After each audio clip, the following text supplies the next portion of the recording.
Chennai shopping మాల్లో ఉగాది వేడుకలు. మీ పండుగ షాపింగ్ చెన్నై షాపింగ్ మాల్లో చేయండి. అందమైన వస్త్రాలతో పాటు విలువైన బహుమతులు పొందండి.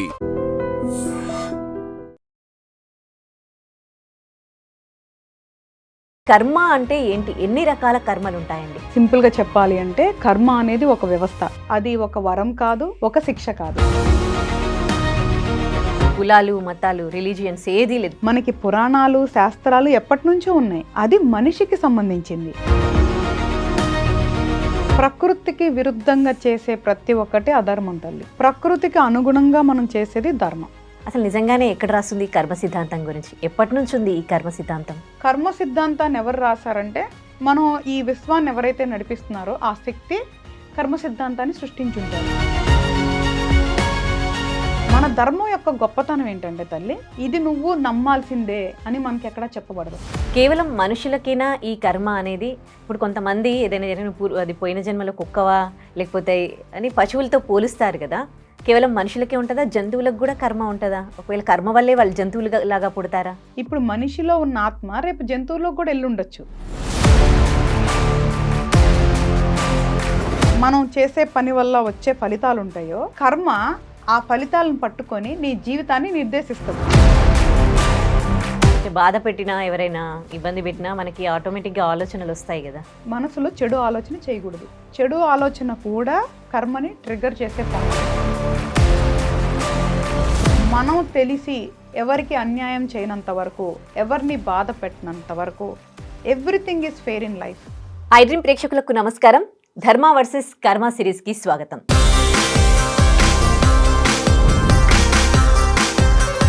మనము ప్రతిసారి కూడా ఈ ధర్మ వర్సెస్ కర్మ కార్యక్రమంలో కర్మ గురించి తెలుసుకుంటూ ఉన్నాము. అయినప్పటికీ కర్మకి సంబంధించి చాలా మందికి చాలా డౌట్స్ ఉన్నాయి. ఇవాళ కర్మ గురించి పూర్తి క్లారిటీగా తెలుసుకుందాం. ప్రతిసారిలాగే ఈసారి కూడా మనతో త్రివణ గురుపీఠం హీలింగ్ కర్మ గైడింగ్ సోల్ వ్యవస్థాపకురాలు, ప్రముఖ ఆధ్యాత్మికవేత్త డాక్టర్ హరిత గోగినేని గారు ఉన్నారు. మాట్లాడదాం. నమస్తే అండి. నమస్తే శ్రీ. కర్మ గురించి మనం చాలా ప్రోగ్రామ్స్ చేసాం, కానీ ఇప్పటికీ కూడా కర్మ అంటే ఏంటి అని చాలా మందికి తెలియట్లేదు. అండ్ కమెంట్స్ కూడా మనం చూస్తూ ఉన్నాం. కాబట్టి అసలు ఈ కర్మ అంటే ఏంటి? ఎన్ని రకాల కర్మలు ఉంటాయండి? కొంచెం డీటెయిల్గా తెలియజేస్తారా? తప్పకుండా Sri. First of all I dream ప్రేక్షకులకు, నన్ను అనుసరించి లేదు అంటే దైవాన్ని ధర్మాన్ని నమ్మే అందరికీ నమస్కారం. ఎవరైతే ఎందుకు ఇలా పుట్టాము, ఎందుకు ఇలా జరుగుతుంది జీవితము, అసలు కర్మ అనేది ఉందా, ఉంటే ఎంతవరకు నమ్మొచ్చు, ఏం చేయొచ్చు అని తెలుసుకోవాలి అనుకునే వాళ్ళందరూ కూడా మీ సమయాన్ని వెచ్చించి ఈ వీడియోని పూర్తిగా చూడొచ్చు. ఎవరికైతే ఇట్లాంటి వాటి మీద నమ్మకం లేదో, సమయాన్ని వృధా అనుకుంటారో వాళ్ళు చూడకుండా ఉండొచ్చు. ఎందుకంటే చాలా వీడియోస్ మీద మనం ఏదైతే ఆధ్యాత్మికంగా అందరికీ చెప్తున్నామో అన్నెసరీ కమెంట్స్ పెట్టే వాళ్ళు ఎప్పుడూ ఉంటారు. బట్ నాకు వాళ్ళకి కూడా చెడు రావాలని నేను కోరుకోవట్లేదు. కాబట్టి ఇది పూర్తిగా కర్మకు సంబంధించిందండి. ఏ మతానికి, కులానికి సంబంధించింది కాదు. మన జీవితం ఎందుకు ఇలా ఉంది అని ఎవరైతే అన్వేషిస్తున్నారో వాళ్ళకి ఇది చాలా ఉపయోగపడుతుంది. శ్రీ, కర్మ అనేది ఒక వ్యవస్థ. సింపుల్గా చెప్పాలి అంటే కర్మ అనేది ఒక వ్యవస్థ. అది ఒక వరం కాదు, ఒక శిక్ష కాదు. ఇప్పుడు మనం మానవ జాతి, మనకి ఎట్లాగా మనం తప్పప్పులు చేస్తే లా అనే ఒక వ్యవస్థ ఉందో, కర్మ అనేది ప్రకృతికి సంబంధించిన న్యాయ వ్యవస్థ. ఇన్ సింపుల్ వన్ లైన్లో అంటే కర్మని చెడు అనలేము, మంచి అనలేము. మనం చేసే పని వల్ల ఫలితాలు వస్తాయి, మంచా చెడా అనేది. కర్మ అనేది ప్రకృతిలో ఒక న్యాయ వ్యవస్థ. ఈ భూలోకం ఏదైతే భూమి ఉందో ఇది భూలోకం అంటాం, మనం లోకాల కింద చెప్తాము. కాబట్టి ఈ భూమి మీద పుట్టిన ప్రతి ఒక్కళ్ళకి కర్మ అనేది వర్తిస్తుంది. ఎందుకంటే నువ్వు చూస్తే మన భూమిని కర్మ భూమి అంటారు. అవును, ఆ విషయం మనం మర్చిపోయాం చాలాసార్లు. అవును, ఈ కర్మ భూమి అంటే ఇప్పుడు ఏదైతే భూమి మీద ఉందో ఈ భూమి మీద పుట్టిన వాళ్ళందరికీ కర్మ వర్తిస్తుంది. నువ్వు నమ్మినా నమ్మకపోయినా, ఏదన్నా మతానికైనా, ఏ కులానికైనా, ఏ దేశానికైనా కర్మ అనేది ఒకటే వ్యవస్థ. భూమి మీద పుట్టిన ప్రతి మనిషి కర్మకి మనిషి లెక్కే. అంటే కులాలు, మతాలు, రిలీజియన్స్ ఏదీ లేదు. ప్రతి ఒక్కరికి మాత్రం కర్మ అనేది ఉంటుంది. ఏదైతే ఇప్పుడు మనకి మామూలుగా సనాతన ధర్మం ఉందో అది కూడా హిందూకి సంబంధించింది అనేది లేదు. హిందూ అనేది చాలా లేటుగా వచ్చింది తల్లి. మనకి పురాణాలు, శాస్త్రాలు ఎప్పటినుంచో ఉన్నాయి. అది మనిషికి సంబంధించింది. అది ఎవరు నమ్మితే మేబీ ఇప్పుడు మనం దాన్ని హిందువులు అని, ఇలాగ నమ్మని వాళ్ళని వేరే మతాలని మనకి విడిపోయి ఉండొచ్చు. బట్ కర్మ అనేది మాత్రం ప్రతి మనిషికి కూడా అప్లికేబుల్ ఉంటుందమ్మా. ఈ కర్మ అసలు ఎలా పనిచేస్తుంది? ఏదైతే మనం ధర్మం అని మాట్లాడుతున్నాం కదా, మనం ఈ మానవ జాతికి మనకొక ధర్మం అనేది ఉంది. అది కూడా ప్రకృతిలో భాగమే. ఈ ధర్మానికి ఏదైతే మనం వ్యతిరేకంగా ఏదైనా పని చేస్తామో, ఏదైతే మన స్వభావానికి అంటే మానవాళి మొత్తానికి మనకొక ధర్మం అనేది నిర్ధారించబడింది. దాన్ని ఎవరైతే వ్యతిరేకిస్తారో లేదా దాన్ని ఎవరైతే భంగపరుస్తారో, అంటే ఎవరైతే బ్రేక్ చేస్తారో ఆ రూల్ని, ఆ నేచర్ లాని ఎవరైతే బ్రేక్ చేస్తారో అప్పుడు కర్మ అనేది యాక్టివేట్ అవుతుంది. కర్మ దాని ఫలితం ఇవ్వటం మొదలవుతుంది. అది మనం చేసే పని వల్ల మంచి చెడు రెండూ కావచ్చు. రెండోది ఇది కర్మ. ఏది కర్మ అనేది మనం ఇప్పుడు ఒక వ్యవస్థ అని చెప్పుకున్నాం. ఇది మనకి 3 రకాలుగా విభజించబడిందమ్మా. మనం అందరం చెప్పుకుంటూనే ఉంటాం. చాలామంది చాలా వీడియోస్లో చెప్తూనే ఉంటారు. సంచిత కర్మ, ప్రారబ్ధ కర్మ, ఆగామి కర్మ. కర్మని 3 విధాలుగా విభజించారు. సంచిత కర్మ అంటే ఏదైతే మనం ఆత్మ అని చెప్పబడుతున్నామో, కొన్ని జన్మల ప్రయాణం ఉండుంటుంది కదా ఈ ఆత్మకి. కొన్ని జన్మల్లో దాచుకున్న మంచి చెడు అంతా కూడా సంచిత కర్మ అకౌంట్లో ఉంటుంది. అంటే ఇవి బ్యాంక్ అకౌంట్స్ అనుకో. అది పర్మనెంట్గా అదొక పెద్ద అకౌంట్ ఉంది. దాంట్లో అన్నీ మనకి స్టోరేజ్ అవుతూ ఉంటాయి. ప్రారబ్ధ కర్మ అంటే ఇప్పుడు ఎగ్జాంపుల్, నీకు ఒక బ్యాంక్ అకౌంట్లో 10 లక్షలు ఉన్నాయి నాన్న. నువ్వు దాచుకుంటూ ఉన్నావు ఎన్నో సంవత్సరాల నుంచి ఆ 10 లక్షలు. ఇప్పుడు వాడుకోవడానికి, ఈ నెల వాడుకోవడానికి 1 లక్ష తీసుకున్నావు. అలాగే సంచిత కర్మ అకౌంట్లో నీకున్న మంచి చెడుల నుంచి ఈ జన్మలో ఇప్పుడు ఏదైతే నువ్వు అనుభవిస్తున్నావో ఈ జన్మలో వాడుకోవటానికి కాను, అంటే నీకు మంచైనా పనిష్మెంట్ అయినా ఏదైనా సరే, మంచైనా శిక్ష అయినా అనుభవిస్తానికి కాను ప్రారబ్ధ కర్మ రూపంలో నీకు ఒక ప్యాకేజ్ తీసుకొని వస్తావు. ఇదంతా ఫిక్స్డ్ ప్రోగ్రాము. ప్రారబ్ధ కర్మలో ఏం జరుగుతుంది? నువ్వెవరికి పుట్టాలి, ఎలా పెరగాలి, నీ జీవితంలో ఎలాంటి సంఘటనలు జరగాలి అనేది నీ జాతక చక్రం ద్వారా నిర్దేశించబడిపోయింది. ఇప్పుడు ఈ జన్మలో మనం ఏదైతే చేస్తున్నామో మంచి చెడులు ఇవన్నీ ఆగామి కర్మ అకౌంట్లోకి వెళ్తాయి అన్నమాట. ఓకే. ఇప్పుడు చేసే మంచి చెడు లెక్క మళ్ళీ మన భవిష్యత్తులో క్యారీ ఫార్వర్డ్ అవుతుంటే అది ఆగామి కర్మ అనమాట. ఇలాగ 3 రకాలుగా మన కర్మని విభజించడం జరిగింది. మళ్ళీ ఈ కర్మలో ఎలాగ చేస్తే కర్మ అనేది యాక్టివేట్ అవుతుంది అనేది కూడా ఉంటుందిగా. అంటే అసలు కర్మ ఎలా యాక్టివేట్ అవుతుంది? మనం ఏదన్నా చెడు చేస్తేనే యాక్టివేట్ అవుతుందా అంటే కాదు. కర్మ 3 రకాలుగా యాక్టివేట్ అవుతుంది. ఒకటి ఆలోచన. చెడు ఆలోచనల వల్ల కూడా కర్మ చైతన్యం అవుతుంది. ఓకే. మాట, ఏదైతే నీకు బయటకు వచ్చిన మాట, ఆలోచన అనేది అంతర్గతం, మాట అనేది బహిర్గతం. ఈ మాట వల్ల కూడా కర్మ చైతన్యం అవుతుంది, యాక్టివేట్ అవుతుంది. మూడోది ఎదుటి వాళ్ళని శారీరకంగా నువ్వు ఏదైనా చేసినప్పుడు, అది మంచైనా చెడైనా శారీరకంగా ఏదైనా చేసినప్పుడు అప్పుడు కూడా కర్మ యాక్టివేట్ అవుతుంది. ఈ 3 విధాలుగా మనం కర్మని, అంటే కర్మకు సంబంధించిన మంచైనా చెడుని పోగు చేసుకుంటాం అన్నమాట.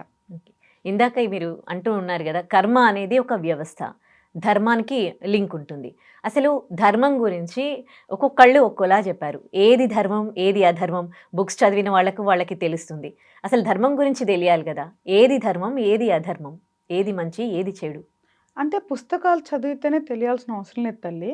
మనం మనసు పెట్టి ఆలోచిస్తే ప్రకృతికి విరుద్ధంగా చేసే ప్రతి ఒక్కటి అధర్మం తల్లి. ప్రకృతికి విరుద్ధంగా చేసేది, ప్రకృతికి అనుగుణంగా మనం చేసేది ధర్మం. అంటే తెలిసి నువ్వు ఎదుటి వాళ్ళని బాధ పెడితే శారీరకంగా అయినా మానసికంగా అయినా అదే అధర్మం. నీ పని నువ్వు చేసుకుంటూ, అంటే నీ ధర్మాన్ని నువ్వు పాటిస్తూ, నీ పనులు నువ్వు చేసుకుంటూ, ఎవరిని నువ్వు ఇబ్బంది పెట్టకుండా ఉన్నంత వరకు నువ్వు ధర్మానికి అలైన్ అయి ఉన్నట్లు. చాలా సింపుల్. మనకి ఏ భాష అవసరం లేదు. ప్రకృతిలో మనము, ప్రకృతితో పాటు మనం వెళ్ళిపోయి ఎవరిని మనం ఇబ్బంది పెట్టకుండా ఉన్నప్పుడు అది ధర్మం. ఎవరినైనా మనం ఇబ్బంది పెట్టాము తెలిసి అంటే అధర్మమే. మనం ఎప్పుడైతే ధర్మాన్ని ఉల్లంఘిస్తామో కర్మ అనేది చైతన్యవంతం అయిపోతుంది. దానికి సంబంధించిన ఫలితాలు సైన్స్ మాట్లాడదాం. అప్పుడు చాలామంది కొట్టేస్తారు. ఇప్పుడు చాలామంది అంటారు, అంటే మేధావులు ఇదంతా సోది కదా ఎందుకు ఉంటుంది అంటారు. సైన్స్ కూడా నిజమే కదా తల్లి. ఇప్పుడు సైన్స్ గురించే మాట్లాడుకుందాం. ఇప్పుడు ఒక వ్యక్తి మనం పైకి యాపిల్ ఇసిరేస్తే కిందకు వస్తుంది, ఇది గురుత్వాకర్షణ శక్తి అన్నారు. అతను కనిపెట్టినప్పుడు ఉందా, ముందు నుంచే ఉందా? ముందు నుండే ఉంది కదా. అంటే మనం నమ్మితే కనిపెడితేనో అది ఉన్నట్టు కాదు. అలాగే ధర్మ కర్మ అనేది ఎప్పటి నుంచో ఉన్నాయి. మనం నమ్మినా నమ్మకపోయినా అది పనిచేస్తాయి. ఇది ఒకటి మనం అర్థం చేసుకోవాల్సిన విషయం. రెండోది, న్యూటన్స్ థర్డ్ లా ఏం చెప్తుంది? Every action has an equal opposite reaction. అంటే ప్రతి పనికి మనం ఏదైతే మనం చేసే ప్రతి పనికి వ్యతిరేకంగా, అంటే దానికి సంబంధించిన రియాక్షన్ అని ఉంటది, ఫలితాలు ఉంటాయని ఉంటాయి. మనం అంటే సైన్స్లో చెప్తే నమ్ముతున్నారు, కర్మ కూడా అదే చెప్తుంది కదా తల్లి. నువ్వు చేసే ప్రతి పని నుంచి నీకు మంచి చెడు అనేది తిరిగి వస్తవి. ఇది సైన్సే కదా. రెండోది, మరి వెంటనే ఎందుకు తిరిగి రావు అని అడుగుతావు. ఇప్పుడు కొంతమంది తప్పులు చేస్తున్నారు కదా, మరి వాళ్ళకి శిక్షలు వెంటనే పడట్లేదు కదా అంటే సైన్స్లో కూడా నీకు వెంటనే ఎందుకు వస్తాయి తల్లి అన్నీ? నువ్వు సైన్స్ చూసుకుంటే చాలా ప్రయోగాలు కానీ చాలా పనులు కానీ నీకు కొన్ని ఇమీడియట్ రిజల్ట్స్ ఉంటాయి, కొన్ని లాంగ్ లాస్టింగ్ రిజల్ట్స్ ఉంటాయి. అలాగే కర్మ అనేది కూడా ఇప్పుడు చేసిన ఏదైతే పని ఉందో దానికి సంబంధించిన ఫలితం నీకు ఎప్పుడు రావాలి అనేది కర్మలో నిర్దేశించబడిద్ది. అది ఇప్పుడే రావాలా, ఇంకొక సంవత్సరానికి రావాలా, ఈ జన్మలో రావాలా, లేదా మరు జన్మలో రావాలా అనేది కర్మ నిర్ధారిస్తుంది. కానీ ఒక్క విషయం మనం గుర్తుంచుకోవాల్సింది ఏంటంటే కర్మ మర్చిపోదు. ఫలితాలు ఎప్పుడు వస్తాయి అనేది పక్కన పెడితే కర్మ మర్చిపోదు. తప్పకుండా ఆ ఫలితాలు ఈ రోజైనా రేపైనా అనుభవించాల్సిందే. ఇప్పుడు ఏదైనా ఒక విషయం చెప్పినప్పుడు లేనిపోని ప్రశ్నలు తలెత్తుతూ ఉంటాయి. ఎందుకంటే కమెంట్స్లో మనం చూస్తూ ఉంటాం, అంటే టిపికల్ క్వశ్చన్స్ అడుగుతూ ఉంటారు. అసలు ఈ కర్మ సిద్ధాంతం గురించి ఎవరు చెప్పారు, ఎక్కడ రాస్తుంది అని కూడా అడుగుతూ ఉంటారు. అసలు నిజంగానే ఎక్కడ రాస్తుంది కర్మ సిద్ధాంతం గురించి? ఎప్పటి నుంచి ఉంది ఈ కర్మ సిద్ధాంతం? మనం పురాణాలు చూసుకుంటే తల్లి, మనకు ఆల్మోస్ట్ చాలా పురాణాల్లో మనకి కర్మ అనేది చెప్పబడింది. అంటే అర్థం ఏంటి? దేవతలు ఎప్పుడో చాలా పురాతనంగానే ఈ కర్మ సిద్ధాంతం అనేది ఉంది. కర్మ సిద్ధాంతాన్ని ఎవరు రాశారంటే మనం ఈ విశ్వాన్ని ఎవరైతే నడిపిస్తున్నారో ఆ శక్తి కర్మ సిద్ధాంతాన్ని సృష్టించుంటారు. దానికి ఎవరు ఏం పేర్లు పెట్టుకున్నా అది వాళ్ళ ఇష్టం. ఇప్పుడు నేను నమ్మే దైవం పేరు పెట్టుకోవచ్చు, నువ్వు నమ్మే దైవం పేరు పెట్టుకోవచ్చు. అసలు మనకి ఎవ్వరూ తెలియకుండా ఇంకొక దైవం కూడా కావచ్చు, ఇంకొక శక్తి కూడా కావచ్చు. అందుకే నేను దైవం అనట్లా, శక్తి అంటున్నా. చెప్పాలంటే శక్తి ఈజ్ సుపీరియర్. దైవం అనే దానికి కూడా శక్తే సుపీరియర్. ఈ యూనివర్స్ ఎలాగ నడుస్తుంది, ఈ యూనివర్స్ ఎవరు సృష్టించారో ఆ శక్తే ఈ భూమికి, ఎర్త్కి కర్మ భూమి అని పెట్టి ఈ కర్మ అనేది అప్లికేబుల్ సిస్టమ్ని పెట్టేసి ఉంటారు. తల్లి ఇప్పుడు మనం ఉన్నాము, మనకు ఒక వ్యవస్థ ఉంది. ఇప్పుడు ఇండియా ఉంది, ఇప్పుడు మన భారతదేశానికి ఒక వ్యవస్థ ఉంది కదా. దానికి ప్రైమ్ మినిస్టరు, స్టేట్ లెవెల్లో చీఫ్ మినిస్టరు, ఇలా రకరకాలుగా మనకి పదవులు, పనులు ఇట్లా ఉన్నాయి కదా. మరి ఇంత పెద్ద యూనివర్స్కి మనకు తెలియని ఒక సిస్టమ్ ఉంటుంది కదా. ఇప్పుడు మనం యూనివర్స్ మొత్తం చూడలేం కాబట్టి మనకి తెలియదు ఆ సిస్టమ్ ఎట్లా నడుస్తుందని. మనం చూస్తా బోల్డని గ్రహాలు ఉన్నాయి, ప్లానెట్స్. మన వాళ్ళు ఇప్పటికీ అన్వేషిస్తూ ఉన్నారు. చంద్రుడి మీదకి వెళ్ళారు, కుజుడిని చూస్తూ ఉంటారు, శని గ్రహాన్ని చూస్తూ ఉంటారు, వీనస్ని చూస్తూ ఉంటారు, సూర్యుడికి దగ్గరికి వెళ్ళాలని ప్రయత్నిస్తుంటారు. మనం ఇట్లాగా ఎన్నో రకాలు చేస్తున్నాం కదా మానవులం. అలాగే ఈ యూనివర్స్ని సృష్టించిన ఒక శక్తి ఉండే ఉంటుంది కదా. ఈ భూమికి ఒక సిస్టమ్ని ఇచ్చే ఉంటారు కదా. మనం ఒక విలేజ్లోనే మనం సర్పంచ్ అంటాము. విలేజ్లో మనకంటూ కొన్ని నియమాలు పెట్టుకుంటాము. మన ఇంట్లో కొన్ని నియమాలు ఉంటాయి. తల్లిదండ్రులు వాళ్ళు సుపీరియర్, వాళ్ళు చెప్పిన మాట వినాలి.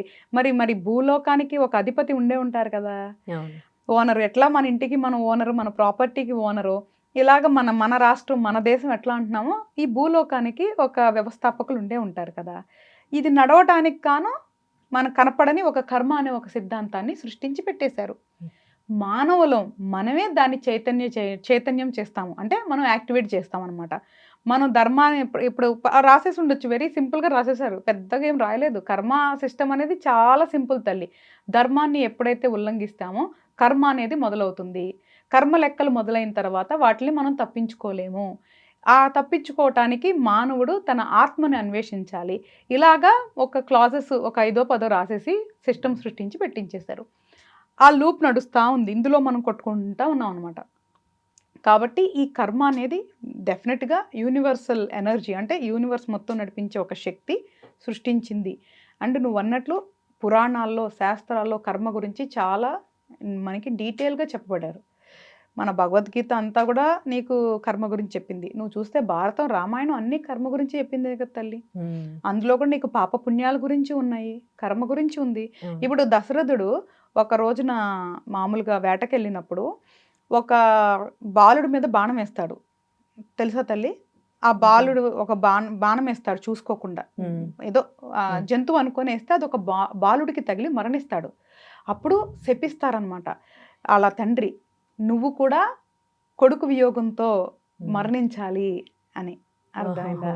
అలాగా ఆ శాపం మళ్ళీ తిరిగొచ్చి ఆయన కొడుకు అడవుల్లోకి వెళ్ళి ఆయన ఎంత నరకం అనిపించారు అంటే, మనకి పురాణాలు ఏం చెప్తున్నాయంటే తల్లి, దేవతలు దేవుళ్ళు కూడా శాపాలు కర్మలు తప్పించుకోలేదు అనేది మనకి చక్కగా చెప్పబడ్డారు. మనం ఇంకెంతసేపు ఇక్కడ ఉన్నోళ్ళు కానీ కొంతమంది ఏంటి దాంట్లో ఏం లోపాలు ఎతకాలి, దేవుళ్ళకి ఎంతమంది భార్యలో, లేదు అంటే ఎవరు తప్పు ఎవరు ఒప్పులు మాట్లాడుతూ ఉంటారు. మన పురాణాల్లోంచి శాస్త్రాల్లోంచి కథల్లోంచి మనం చూడాల్సింది ఏంటంటే, మనకి ఎలాంటి మెసేజ్ ఆ కథ ద్వారా మనకి చెప్పాలనుకున్నారు మన పూర్వీకులు అనేది మాత్రమే చూడాలి. కరెక్ట్. రాముడు భార్యని వదిలిపెట్టారా, ఎందుకు వదిలిపెట్టారు అనేది ఆయన కర్మ. మనిషిగా పుట్టినాడు కాబట్టి భూమి మీద, ఆయన కర్మ భూమి మీద పుట్టాడు కాబట్టి ఆయన కర్మ అనుభవించాల్సిందే దేవుడైనా. అంత గొప్పగా చెప్పారు కదా ఒక్క సింపుల్ లైన్లో. ఆయన మనం చూసుకోవాల్సింది ఏంటి, ఆయన యొక్క వ్యక్తిత్వం చూసుకోవాలి. ఒకటే మాట, ఒకటే బాణం, ఒకటే భార్య అనే ఆయన వ్యక్తిత్వాన్ని మనం ఏం చెప్తుంది అనేది మనం చూసుకోవాలి. కరెక్ట్. ఇక్కడ ప్రతి కథలో ఎవరైతే మనకి వ్యక్తులు ఉన్నారో వాళ్ళు దేవుళ్ళైనా, వాళ్ళు ఏదైనా తప్పు చేసినప్పుడు వాళ్ళు కూడా అనుభవించారు. కరెక్ట్. శాపాలు అనేది మనుషులకే కాదు దేవుళ్ళకి కూడా, వాళ్ళు సుప్రీం పవర్స్ కదా దేవుళ్ళు అంటే, వాళ్ళకి ఎన్ని శక్తులు ఉన్నాయి కదా. కానీ నువ్వు చూస్తే మన శాస్త్రాల్లో చాలా వరకు కూడా నీకు పాపం పుణ్యం, శాపం వరం, కర్మ ఇవే ఉన్నాయి. అంటే అర్థం ఏంటి, ఎప్పటి నుంచో ఉన్నాయి. కరెక్ట్. ఈ రోజు మనం తెలుసుకున్నంత మాత్రాన తెలుసుకోనంత మాత్రాన ఉన్నట్టు లేనట్లు కాదు. ఇప్పుడు కూడా మన ధర్మం యొక్క గొప్పతనం ఏంటంటే తల్లి, ఇది నువ్వు నమ్మాల్సిందే అని మనకి ఎక్కడా చెప్పబడదు. ఒకటే మన ఏదైతే దీనికి ఒకళ్ళే వ్యవస్థాపకులు. నువ్వు లాస్ట్ టైం కూడా ఇదే సనాతన ధర్మం గురించి మనం ఒకసారి సపరేట్గా చెప్పుకుందాంలే. మన దగ్గర ఎక్కడా కూడా ఇదే అని చెప్పబడదు. నీకు ఆ స్వేచ్ఛ ఉంది. కర్మను నమ్మినా నమ్మకపోయినా దాంట్లో ఉన్న సారాంశం తీసుకోండి. అది మన జీవితంలో పనికొస్తుంది అంటే దాన్ని ప్రయోగం చేయండి. ఇప్పుడు వరకు ఒకలాగా బతికాం కదా, ఇప్పుడు ఈ కర్మ వ్యవస్థను అర్థం చేసుకొని దాంట్లో నడవటానికి ప్రయత్నిద్దాం. మంచి జరుగుతుందో లేదో స్వయంగా చూసుకోవచ్చు కదా. ఇప్పుడు నేను ఇదే కరెక్ట్ అని చెప్పి ఇదే నమ్మి ఇదే చేయమని నేను చెప్పట్లేదు. ఏదైతే ఉందో అది నేను మీకు తెలిసేలాగా చెప్తున్నప్పుడు ఇందులోంచి మనకి పనికొచ్చేది ఏమైనా ఉంటే అది మన జీవితంలో మనం అనుసరించి చూస్తే కదా తెలుస్తుంది. కరెక్ట్. సో ఇప్పుడు మీరు ప్రకృతి, ధర్మము, కర్మ అని చెప్తూ ఉన్నారు కదా, కేవలం మనుషులకైనా ఈ కర్మ అనేది, ఇప్పుడు కొంతమంది ఏదైనా జరిగిన అది పోయిన జన్మలో కుక్కవా లేకపోతే అని పశువులతో పోలుస్తారు కదా, కేవలం మనుషులకే ఉంటుందా, జంతువులకు కూడా కర్మ ఉంటుందా? ఒకవేళ కర్మ వల్లే వాళ్ళు జంతువులు లాగా పుడతారా? అంటే తల్లి, ఇప్పుడు నీకు ఇందాక ఏదైతే చెప్పానో, భూమి మీద ఈ భూమి కర్మభూమి, ఈ భూమి మీద పెట్టిన ప్రతి జీవికి కర్మ అనేది మనకి అప్లికేబుల్ అవుతుంది. అయితే ఇక్కడ ఏదైతే ఆత్మ నీకు రకరకాల జీవుల్లో ప్రయాణిస్తుంది అనేది మనం చెప్పుకున్నాం. అవును. అలాగా ఇప్పుడు మనిషిలో ఉన్న ఆత్మ రేపు జంతువుల్లో కూడా వెళ్ళి ఉండొచ్చు. ఎన్నో జన్మలు ఎత్తితే మానవ జన్మ వస్తుంది అంటాం. అలాగా ఆత్మకి పుట్టుక లేదు, ఆత్మకి చావు లేదు. ఆ ఆత్మనే జంతువుల రూపంలో కూడా ఉంటుంది. ఈ మనుషుల్లో ఉన్న ఆత్మలే జంతువుల్లో కూడా ఉండొచ్చు. సో అది మళ్ళీ ఒక డిఫరెంట్ సబ్జెక్టు. కర్మ అనే దానికి ఈ మనిషి ఆత్మ వెళ్ళేదానికి సంబంధం ఉంటుంది. ఎందుకు ఉంటుంది అంటే, ప్రతి పనికి కర్మకి ప్రతి పనికి సంబంధం ఉంటుంది తల్లి. ఏదైతే మనం చేసే పని వల్ల వచ్చే ఫలితాలు ఉంటాయో, కర్మ ఆ ఫలితాలను పట్టుకొని నీ జీవితాన్ని నిర్దేశిస్తుంది. ఇప్పుడు నువ్వు చేసుకున్నావు, ఈ జన్మలో చేసుకున్నావు కదా కర్మ, నీకు సంచిత కర్మ అని ఒక అకౌంట్ ఉంది కదా, అవును. ఇప్పుడు ఆగామి కర్మలో కొంత మళ్ళీ తెచ్చుకున్నావు కదా, వీటిలన్నిటిని చూసి అనలైజ్ చేసిన తర్వాత శ్రీ నెక్స్ట్ ఎక్కడ పుట్టాలి, మనిషిగా పుట్టాలా, జంతువుగా పుట్టాలా, పక్షిగా పుట్టాలా అనేది నిర్ధారించి పుడితే ఎక్కడ పుడితే ఎలా పుట్టాలి, ఎలా బతకాలి అనేది నిర్ధారిస్తాయి. అంటే మన ప్రతి ఒక్క ఏదైతే ఈరోజు మనం చూస్తున్నామో అదంతా కర్మలో భాగమే తల్లి. మనం అనేది ఏది లేదు, ఓన్లీ ఆలోచన.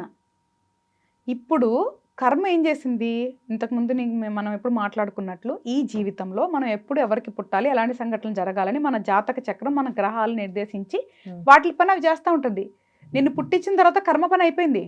ప్రారంధ కర్మ ఏది ఇవ్వాలో ప్యాకేజ్ ఇచ్చింది నీకు, ఈ గ్రహాలు ఇక్కడ ఉండండి ఇలా చెయ్యండి అని చెప్పేసి అయిపోయింది, పంపించేసింది. సో ప్రారంధ కర్మ మొదలైన తర్వాత కర్మకి ఇంకేం పని లేదు, నువ్వే ఇక్కడ జరిగేదంతా నీ చేతుల్లోనే జరుగుతుంది. ఇప్పుడు మంచిగా చెడుగా ఉండాలనేది నీ నిర్ణయమే కదా. కాబట్టి ఇప్పుడు మనం ఏం చేస్తున్నాం అనే ఫలితాలు బట్టి ఇక్కడ మనకు కొంత జీవితం నిర్ణయించబడిద్ది, మళ్ళీ మరో జన్మ కూడా నిర్ణయించబడుతుంది. ఇక్కడ నువ్వు చూడాల్సింది ఏంటి అంటే ఈ సంచిత కర్మ అనేది, మనం ఒక ఉదాహరణ చెప్పుకుంటే బాణాలది ఉంటుంది కదా తల్లి, బుట్ట, ఒక బుట్టలో బాణాలు ఉన్నాయి, ఆ బుట్టలో బాణాలు ఉండేదాన్ని మనం సంచిత కర్మ అని చెప్పొచ్చు. ఏదైతే మనం బాణం తీసుకొని ఇలా వేస్తామో, వేసేసిన బాణం ప్రారబ్ధ కర్మ. అక్కడ అది పడిన తర్వాత మనకి వచ్చే మన నిర్ణయాల ఫలితాలే ఆగామి కర్మ. ప్రారబ్ధ కర్మని మనం మార్చలేం, దాని మన మీద ఉన్న ప్రభావాన్ని మనం తగ్గించుకోవచ్చు, ప్రారబ్ధ కర్మని తీసేయలేం. ఎందుకంటే అది ప్రాసెస్ వెళ్ళిపోయింది, ఆల్రెడీ బాణం వేసిన తర్వాత మధ్యలో ఆపలేం కదా, అది డెస్టినేషన్ చేరిన తర్వాతే ఆగిద్ది. ఈ శరీరానికి ఏదైతే ప్రారబ్ధ కర్మ ఒక ప్యాకేజ్ ఇచ్చారో, ఈ శరీరం ఉన్నంత వరకు అది పనిచేస్తుంది. దానికి ఉదాహరణ ఏంటంటే, నువ్వు చూస్తే చాలా మంది గురువులు, సిద్ధ గురువులు, గొప్ప గొప్ప వాళ్ళు ఉన్నారు మనకి. అంటే కొంతమంది పేరుకుండొచ్చు, బట్ కొంతమంది నిజంగా కూడా ఉన్నారు మన దగ్గర, నిజంగా సాధన చేసి శక్తి ఉన్న గురువులు కూడా ఉన్నారు. వాళ్ళు కూడా ప్రారబ్ధ కర్మ అనుభవించాల్సిందే. అందుకే నువ్వు చూస్తే వాళ్ళకి శరీరానికి సంబంధించిన అనారోగ్యాలు వాళ్ళు తప్పించుకోలేరుగా, అంత సాధన చేశారు. నువ్వు చూస్తే చాలా గొప్ప వాళ్ళు అనారోగ్యంతో చనిపోయినట్టు నువ్వు వింటావు. అవును, ఎందుకు? అదే ప్రారబ్ధ కర్మ. ఆ శరీరానికి సంబంధించిన ప్రారబ్ధ కర్మ అనేది గొప్ప గురువులు, యోగులు కూడా అనుభవించాల్సిందే. కానీ వాళ్ళ యొక్క రియాక్షన్ ఎట్లా ఉంటుంది అనేది మాత్రమే ఇక్కడ మారుతుంది. మనం కర్మ గురించి తెలుసుకొని మన మనసుని మనం మార్చుకుంటే పరిస్థితుల వల్ల మనలో ప్రభావం ఎక్కువ ఉండదు అనమాట. తెలుసుకోకుండా ఈ మాయలో పడిపోయి అహంతో ఉన్నప్పుడు ఎక్కువ మనకి రియాక్షన్స్ ఉంటాయి అనమాట. ప్రతిదీ నాది అనుకొని ఉంటాం కదా, ఏం జరిగినా తీసుకోలేము. ఈ ప్రారబ్ధ కర్మను మనం తగ్గించుకోలేకపోయినా అర్థం చేసుకోవటం వల్ల బయటికి రావచ్చు.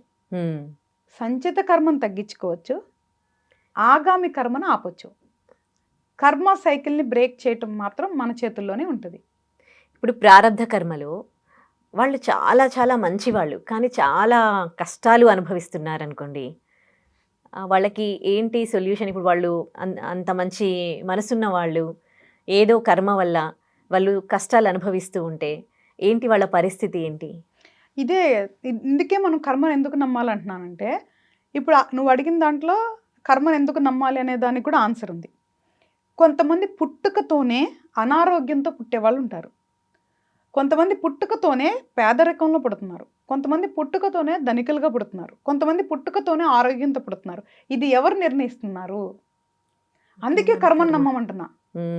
చాలా మంది ఇప్పుడు నువ్వు అన్నట్లే, నేను ఇంత మంచిగా ఉన్నానే, నేను ఎందుకు ఇంత బాధపడుతున్నాను, అక్కడే ఉంది ప్రశ్న, ఆన్సర్ రెండు అక్కడే ఉన్నాయి. ఇది నువ్వు ఆల్రెడీ చేసిన దానికి ఇప్పుడు నువ్వు ఫలితం చూస్తున్నావు. కరెక్ట్. అంటే మనకి తెలియని ఒక వ్యవస్థ ఉంది అనేది మనం ఎందుకు నమ్మాలి? ఎందుకంటే ఇప్పుడు ఈ జన్మలో చాలా మంది ఉండొచ్చు, ఏ తప్పు చేయకుండా చాలా పద్ధతిగా చాలా న్యాయంగా బతికే వాళ్ళు ఉండొచ్చు తల్లి. కానీ ఎలాగ వాళ్ళు మరి చెడుని అనుభవిస్తున్నారు? జన్మలు లేకపోతే ఈ చెడు ఎక్కడి నుంచి వచ్చింది? ఇప్పుడు నరకం స్వర్గం అనేది ఓన్లీ ఇక్కడే ఉండొచ్చు అనే దాన్ని కూడా మనం నమ్మొచ్చు. వేరే మనం బాహ్య ప్రపంచం కాదు, స్వర్గం నరకం కూడా ఇక్కడే ఉంటుంది అనుకుందాం. కానీ ఈ వ్యవస్థ మరి ఏ తప్పు చెయ్యి మరి ఈ జన్మలోనే నువ్వు పుట్టుండుంటే ఏ తప్పు చెయ్యి నువ్వు ఎలా అనుభవిస్తున్నావు అంటే అర్థం ఏంటి?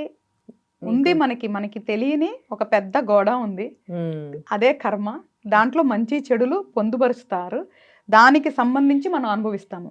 అండ్ ఇక్కడ లాస్ట్ టైం కూడా ఈ ఒక ప్రశ్నకి నేను సమాధానం చెప్దాం అనుకున్నాను. నాకు నెక్స్ట్ గుర్తు చేయ తల్లి, స్వర్గం నరకం గురించి ఒకరు కమెంట్ చేశారు కదా. అయితే ఇప్పుడు మంచిగా ఉన్నాము, మనం అనుభవిస్తున్నాం అంటే ఏంటి? మేబీ వాళ్ళు మంచిగా ఉండటం వల్ల ఆగామి కర్మ అంటే కొత్త కర్మ అనేది మనకి రాకపోవచ్చు ఎక్కువ. ఈ ప్రారబ్ధ కర్మ అనేది మనం అనుభవిస్తున్నాం కదా, దీంట్లోంచి మనం తప్పించుకోవటం ఎలాగా?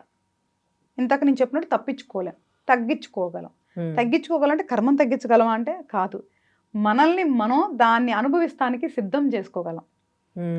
మొదట మనం అవగాహన, ఇది జరుగుతుంది, మనం ఏదో చేయటం వల్ల ఇది మనం ఈరోజు అనుభవిస్తున్నాం కాబట్టి దీనికి నేను సిద్ధంగా ఉండాలి అని అవగాహనతో అంగీకరించాలి.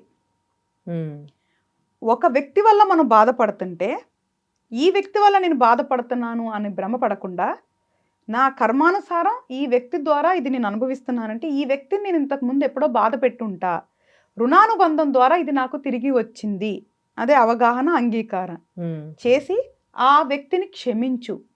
ఎప్పుడైతే క్షమిస్తామో అక్కడ మనము కర్మ సైకిల్ని బ్రేక్ చేయగలం. ఒకవేళ ఆ వ్యక్తిని క్షమించకుండా ద్వేషించి మళ్ళీ మన మనసులో ఆ కోపం క్రోధం అవన్నీ ఉంటే మళ్ళీ ఇంకొకసారి నువ్వు తిరిగి ఆ మనిషికి రుణం తీర్చుకోవాలి, ఆ మనిషి నీ చేత అనుభవించబడాలి. ఇవన్నీ ఎందుకు మనకి? ఇక్కడ క్షమించేసామనుకో, నా కర్మానుసారం ఈ మనిషి మనల్ని బాధ పెడుతున్నాడు అని చెప్పి ఇక్కడ బ్రేక్ చేసేసి క్షమించేసామనుకో, అక్కడితో ఆ కర్మ బ్రేక్ అయిపోయి రుణానుబంధం, ఆ కర్మ సైకిల్ బ్రేక్ అయిపోతుంది. వీలైతే మంచి చేయి, లేదా ఎవరికి చెడు చేయకు. ఇది ఇప్పుడు నీ చేతుల్లో ఉన్న పని. దీనివల్ల కూడా కర్మ సంతోషంతో నీలో ఒక కొత్త చైతన్యాన్ని, మార్పుని తీసుకొస్తుంది. మంత్ర సాధన ఇప్పుడు కలియుగంలో మనకి ఉన్న అద్భుతమైన ఆయుధం ఏంటి అంటే మంత్ర సాధన. మంత్ర సాధన వల్ల కూడా మన సంచిత కర్మల్ని తగ్గించుకునేదానికి అవకాశం ఉంటుంది. దాని తర్వాత మనం మంచి పనులు చేయటం, వీలైనంత మనకి నిస్వార్థ సేవ చేయాలి. మళ్ళీ ఇక్కడ కూడా చెప్తున్నాను తల్లి, ఇందాక నీతో ఏమని చెప్పాను, 3 రకాలు ఉంటుంది. ఒకటి ఆలోచన, మాట, పని. ఇది కూడా నీకు వివరంగా చెప్తా. ఆలోచన, ఒక మనిషి గురించి మనం ఆలోచనలో బాగా ద్వేషిస్తూ ఉన్నావు, ఆ ఒక మనిషి గురించి ద్వేషిస్తూ ఉన్నావు, అది కూడా చెడు కర్మే. నీకు ఆలోచనలో కూడా ఒకరి మీద ద్వేషం కానీ కోపం కానీ చెడు ఆలోచన ఉండకూడదు. ఆలోచనలే కదా అనుకుంటే కాదు. అంటే బాధ పెట్టినా, ఎవరైనా ఇబ్బంది పెట్టినా మనకి ఆటోమేటిక్గా ఆలోచనలు వస్తాయి కదా. అందుకే ఆ బాధపడటానికి కారణం నువ్వు తెచ్చుకున్న నీ సొంత కర్మ అనేది అంగీకరించి వ్యక్తి గురించి నువ్వు మనసులో చెడు ఆలోచన చేయకూడదు. చెడు ఆలోచన కూడా కర్మని ట్రిగ్గర్ చేసే పాయింటే. తర్వాత మాట, దూషించటం. ఇప్పుడు మాటల వల్ల ఎదుటి వ్యక్తిని గనక నువ్వు బాధ పెడితే మాటే కదా అనుకుంటారు చాలామంది, వాటి వల్ల కూడా నువ్వు చెడు కర్మ తెచ్చుకుంటావు. అంటే చెడు ఆలోచన చెడు కర్మనిస్తుంది, చెడు మాట చెడు కర్మనిస్తుంది, శారీరకంగా నువ్వు ఎవరినన్నా బాధ పెట్టినా చెడు కర్మనిస్తుంది. ఈ 3 కూడా మనకి కర్మని చెడు కర్మని తెచ్చుకోవటానికి మూల మార్గాలు. అందుకనే ఆలోచనలు మనకి స్వచ్ఛంగా ఉండాలి, మన మాట ఉత్తమంగా ఉండాలి, మన ప్రవర్తన కూడా ఖచ్చితంగా మన పనులకి తగ్గట్టు మంచిగా ఉండాలి. కొంతమంది నేను చాలామందిని అబ్జర్వ్ చేశాను, కొంతమంది ఎక్కడికి వెళ్ళినప్పుడు ఖర్చులు పెట్టిస్తూ ఉంటారు వేరే వాళ్ళతో. కొంతమంది ఏమో నేను చాలా తక్కువ మందిని చూశాను, ఒకరి రూపాయి కూడా తీసుకోరు. అంటే రుణపడి ఉంటాము, ఎవరి దగ్గర ఎవరి డబ్బన్నా తినడం కానీ, తింటే రుణపడి ఉంటామా, ఎవరికి కొంతమంది పెడతారు వేరే వాళ్ళకి కానీ ఎవరిది ఆశించరు. సో అసలు ఎలా ఉండాలి ఈ విషయంలో? తల్లి, ఎప్పుడైనా నువ్వేదైతే సంపాదించుకుంటామో అది తింటే ఎప్పుడు మంచి విషయమే. ఎవరన్నా ప్రేమగా వాళ్ళు ఎటువంటి స్వార్థం లేకుండా నీకు ఏదన్నా పెడుతున్నారు అంటే వాళ్ళకి నీకు బంధం ఉండి ఒకవేళ వాళ్ళు నీకు రుణం తీర్చుకుంటున్నారు, తీసుకునే హక్కు నీకు ఉంది అంటే తీసుకోవచ్చు. బట్ కానీ వేరే వాళ్ళ దగ్గర తీసుకుంటే అంటే మనకేం సంబంధం లేకుండా స్వార్థంతో నా డబ్బు ఖర్చు అవ్వకూడదు, వాళ్ళ డబ్బు ఖర్చు అవ్వాలి అన్న ఉద్దేశంతో కనుక వాళ్ళు తీసుకుంటే అక్కడ రుణానుబంధం ఫామ్ అవుతుంది, చెడు కర్మ కూడా ఫామ్ అవుతుంది. ఎందుకంటే నీ ఉద్దేశం సరిగ్గా లేదు కాబట్టి. మన ఉద్దేశం స్వచ్ఛంగా ఉండి వేరే వాళ్ళ దగ్గర తీసుకున్నా దానికి చెడు కర్మ అనేది రాదు. ఇక్కడ అదే చెప్తున్నా తల్లి, ఉద్దేశం చాలా ముఖ్యం. అందుకే ఇప్పుడు మన కర్మ గురించి మళ్ళీ ఈరోజు మాట్లాడుకోవడానికి ముఖ్య ఉద్దేశం ఏంటంటే బాగా అర్థం చేసుకోవాలి. ఇక్కడ మీకు ఒక ఉదాహరణ చెప్తాను ఉద్దేశానికి సంబంధించి. నువ్వు ఒక 100 మందికి అన్నదానం చేస్తున్నావు తల్లి. అన్నదానం అంటే చాలా గొప్ప విషయమే కదా. అబ్బా శ్రీ ఎంత మంచిగా అన్నదానం చేస్తుంది, ఎంత పుణ్యమో అనుకుంటున్నాం. అన్నదానం చేస్తున్నావు అనేది ఫిజికల్ యాక్టివిటీ, అవునా? అంటే సేవ చేస్తున్నావు, ఫిజికల్గా చేస్తున్నావు, బాగానే ఉంది. ఇక్కడ నీ ఉద్దేశం ముఖ్యమా కాదా? కర్మకి ముఖ్యం, మనుషులకి ముఖ్యం కాకపోవచ్చు. నువ్వు ఇది నా డబ్బే, నేను వీళ్ళందరికీ పెడుతున్నాను అనే అహంకారంతో గనక నువ్వు అన్నదానం చేస్తే దాని ఫలితం 0. ఇది నాకు దైవం నాకు ఇచ్చిన దాంట్లో నలుగురికి మంచి కోసం చేస్తున్నాను అని నిస్వార్థంగా చేస్తావో అప్పుడు దానికి మంచి ఫలితం ఉంటుంది. మన ఉద్దేశం అనేది చాలా ముఖ్యం తల్లి. కర్మ ఎక్కడ ట్రిగర్ అవుతుంది అంటే ఇందాక నీకు 3 చెప్పా కదా, ఆలోచన, మాట, మనం చేసే పనులు కదా. మంచి ఉద్దేశంతో మంచి పనులు చేస్తే నీకు మంచి కర్మ వస్తుంది, మంచి ఫలితాలు వస్తాయి. మంచి ఉద్దేశంతో చెడు పని కూడా జరుగుతుంది తల్లి. ఒక్కొక్కసారి నీ ఉద్దేశం మంచిగా ఉండొచ్చు కానీ పని ఏదైతే నువ్వు చేసావో చెడు కూడా ఉండొచ్చు. అప్పుడు దాని వల్ల కూడా కర్మ అనేది చెడు ఫలితం వస్తుంది తల్లి. కానీ కొంచెం ఉండొచ్చు. నీ ఉద్దేశం చెడుగానే ఉంది, చేసిన పని చెడుగానే ఉంది, వచ్చే ఫలితం చెడు అనేది ఎక్కువ ఉంటుంది.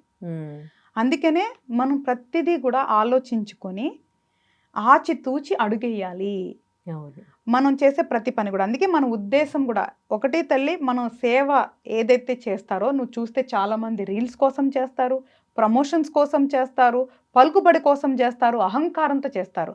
సేవ ఎప్పుడు నీకు కానీ నీ కుటుంబానికి కానీ దాని ఫలితం ఉంటుందంటే నిస్వార్థంగా గోప్యంగా చేసే సేవకి మాత్రమే విలువ ఉంటుందమ్మా.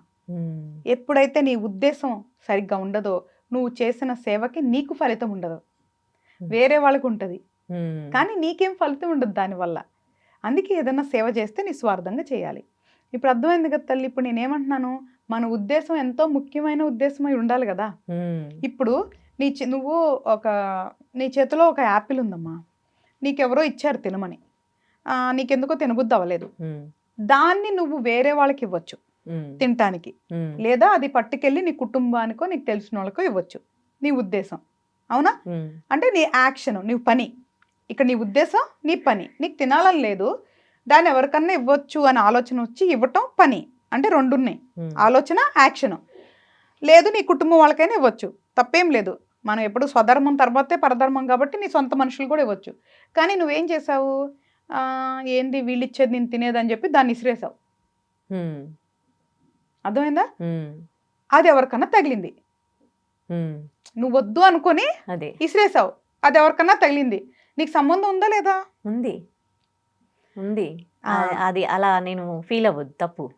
అంటే నువ్వు కేర్లెస్గా ఏదైతే నువ్వు అశ్రద్ధతో చేసిన పని వల్ల కూడా నీకు ఫలితం ఉంటుంది. కాబట్టి అది చిన్నదా పెద్దదా అనేది కర్మ నిర్దేశిస్తుంది. అదే నువ్వు అశ్రద్ధ వల్లే కదా విసిరేసావు, నీ ఉద్దేశం ఏం లేదు, ఎవరినో కొట్టాలని నువ్వు విసరలేదు, కానీ నువ్వు విసిరేసిన దాని వల్ల ఫలితం ఉంటది కదా. అవతల వాళ్ళు తిడతారు కదా నిన్ను. ఇక్కడ నీకు ఇందే కదే చెప్పా, మంచి ఉద్దేశం చెడు పని, అలాగా మనకి చాలా ఉంటాయి. అందుకే మనం చేసేటప్పుడు 100 సార్లు మన ఆలోచన, 100 సార్లు మన మాట, నోరు అంటే నోట్లోంచి మాట బయటకు వచ్చే ముందే 100 సార్లు మనం ఆలోచించుకోవాలి. ఒక పని చేసే ముందు 1000 సార్లు ఆలోచించుకున్నా తప్పులేదు తల్లి. ఒకటే సూత్రం, మనం తెలిసి ఎవరికి అన్యాయం చేయనంత వరకు, ఎవరిని బాధ పెట్టినంత వరకు everything is fair in life. అంతా కూడా మంచే. మనం ఏదైనా సరే తెలిసి ఎవరికన్నా తప్పు చేసినా, తెలిసి ఎవరినన్నా తిట్టినా, తెలిసి ఇప్పుడు కమెంట్స్ కూడా నువ్వు అడిగావు కదా లాస్ట్ టైం, అవి కూడా మాటే బయటకు వచ్చేసింది, బహిర్గతం అయిపోయింది. చెడుగా వేరే వాళ్ళని కావాలని ఎవరైనా దూషించినా ఇవన్నీ కూడా చెడు కర్మనిస్తాయి తల్లి.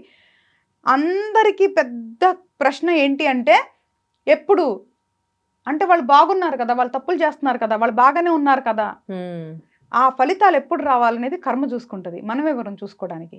కరెక్ట్. అది అప్పుడే రావచ్చు, కొన్ని రోజుల తర్వాత రావచ్చు, నెక్స్ట్ జన్మలో కూడా రావచ్చు. మనం దాన్ని నిర్దేశించలేము తల్లి. ఇక్కడ ముఖ్యమైన విషయం ఏంటంటే శ్రీ, మనిషి ఏదైతే ఆత్మ ఆత్మ మనం శోధన అంటే మనం పరిశోధన ఎట్లా అంటామో మనం శోధించాలి, మన ఆత్మ ఏంటి, మనం ఎవరు, మనం ఎందుకు పుట్టాము అనేది. ఇక్కడ ఇందాక చెప్పాను కదా ఒక పాయింట్, కర్మ అనే వ్యవస్థ ఎండ్ పాయింట్ ఏంటి దీనికి? బాగానే ఉంది, ఇప్పుడు తెలుసుకుంటున్నాము, మనల్ని మనం నియంత్రించుకోవాలంటున్నాను, కర్మలు తగ్గించుకోవచ్చు అని చెప్తున్నాను, కర్మలు చేయకూడదని చెప్తున్నా. అసలు ఎండ్ ఏంటి? అందరికీ తెలిసిందే మోక్షం. మనకి ఏదైతే ఈ శాస్త్రాల్లో, పురాణాల్లో, ఈవెన్ సనాతన ధర్మంలో ముఖ్య ఉద్దేశమే అది చెప్పింది. ఈ ఆత్మ అనే దానికి ఫైనల్ అంటే ఎండింగ్ అంటే మోక్షం. మోక్షానికి ఎట్లా వెళ్తారు? అహాన్ని పూర్తిగా వదిలిపెట్టేసేసి నేను అనేది ఇక్కడ ఏదీ లేదు, నాది అనేది ఇక్కడ ఏదీ లేదు అని అర్థం చేసుకొని అంతర్గతంగా బహిర్గతంగా నీ భావాలు అనేది అంటే ఎటువంటి రియాక్షన్ ఉండనప్పుడు, నేనే బ్రహ్మని అని తెలుసుకున్నప్పుడే నీకు మోక్షం అనేది వస్తుంది. అంటే నిన్ను ఒకళ్ళు తిట్టినా నీలో చలనం ఉండదు, ఒకవేళ కొట్టినా నీలో చలనం ఉండదు. ఆ స్థాయికి వెళ్ళిన వాళ్ళే, అర్థం చేసుకున్న వాళ్ళే మోక్షం చూడగలరు. అంతేగాని మెడిటేషన్లు చేస్తూ ఇంకొకటి చేస్తే మోక్షాన్ని పొందరు తల్లి. చక్రాల్ని ఓపెన్ చేస్తూ మోక్షాన్ని పొందరు తల్లి. నేను అనేది ఏంటి అనేది తెలుసుకొని దాన్ని బ్రేక్ చేసినప్పుడు ఆ కోడింగ్ని మోక్షం అనేది పొందేదానికి ఉంటుంది. కర్మ గురించి చాలా బాగా తెలియజేశారు. ఈ ఎపిసోడ్తో కర్మ గురించి చాలా మందికి ఉన్న డౌట్స్ అన్ని క్లారిఫై అయ్యాయి అనుకుంటున్నాను. థ్యాంక్ యూ సో మచ్ అమ్మా. థ్యాంక్స్ అండి.